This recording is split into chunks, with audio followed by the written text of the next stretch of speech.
يا ما سهروا بغرامك يا ليل يا ما قالوا عليك يا ليل يا ما سهروا بغرامك يا ليل.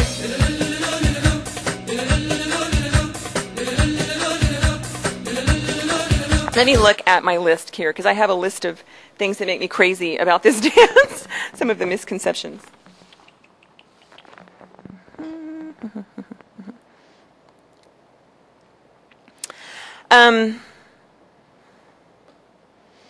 Well, I guess we get compared to strippers a lot. And, you know, nothing wrong with stripping. People want to do that. That's fine. But, but we really do dress like this, and we keep it all on. And unless something really goes haywire with the costume part. And this is all going back to when I was talking earlier about the costuming and how the costuming evolved. You know, people react when profits go up, you know, and that's just kind of, unfortunately, the way the world works in many instances. And, you know, I think it's not as surprising that in the earlier days, when a lot of the concepts about this dance were being formed, people were traveling to the Middle East. It was mostly men traveling to the Middle East. And so they would come back with their stories about what was going on over there, and it wasn't necessarily quite the truth. You know, it was more about what they would have liked to have seen over there. You probably have seen, maybe you have seen, some belly dancers who dance with swords on their heads. And a lot of times belly dancers dance with swords on their heads, and it's really a beautiful display of control, because they balance this sword on their head and they're doing all of this stuff, and that sword does not fall off.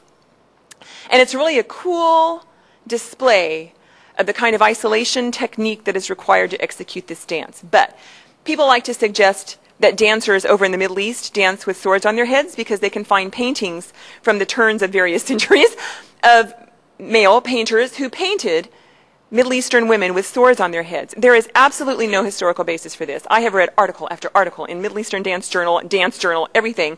There's no historical basis for this. What they can only imagine is this was some guy's fantasy. You know, his weapon was a sword, and, you know, he's watching these beautiful women dancing, and that was just their image of, wouldn't this be cool, you know? And so we've adopted it over here. You'll see a lot of dancers dancing with the swords, and people love it. The audiences love it. They pay money to see it. Restaurant owners request it. I mean, what do you do? You know, what do you do? Do you want to perform in that place? They're saying, do you know how to dance with a sword on your head? You know, and so there's this constant pull, and it's not just belly dancing, it's so many things. Constant pull between artistic integrity and what the people want to see. You know, I mean, and it's just always going to exist. We at Karavan, we do a lot of dancing in wet restaurants on the weekends, and the restaurant owners pay. They want a solo dancer, and they'll pay that dancer to perform. But whenever you're paid, you know, it's just like anything else. They're going to make certain requests. It's his birthday. Go over there and dance at that table. It's his birthday. Go wrap your veil around him. And they'll start tipping you. And, you know, that's the expectation. They're paying you. If you don't want to play that game, then you just don't go dance there. As long as they're paying you, they're going to feel like they have the right to make certain reasonable, within reason, suggestions. It is very Western. If you go to an Arab nightclub and perform at an Arab nightclub as a belly dancer, they would never touch you. They would go get change for $20, and they would walk up to you and throw the $20 at you, and they would back away.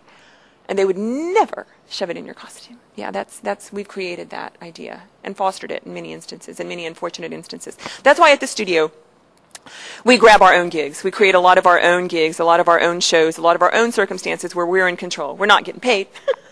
But we're doing it our way, and we're keeping everybody at a distance, and we're trying to put the dance forward as a presentation, not so much as just a, you know, kind of a little hoochie-coochie entertaining kind of thing to keep you busy while you're finishing dessert, you know, kind of thing. So I've seen a lot of growth in the people at the studio when they come. You know, I mean, I am blessed and handicapped at the same time that I started when I was 10 years old. You know, I don't know life without this stuff. Don't even know, you know. But we get a lot of people at the studio who come out of significant emotional events in their lives. You know, a death of a loved one, a divorce, a marriage, things like that, where your world's a little shaken.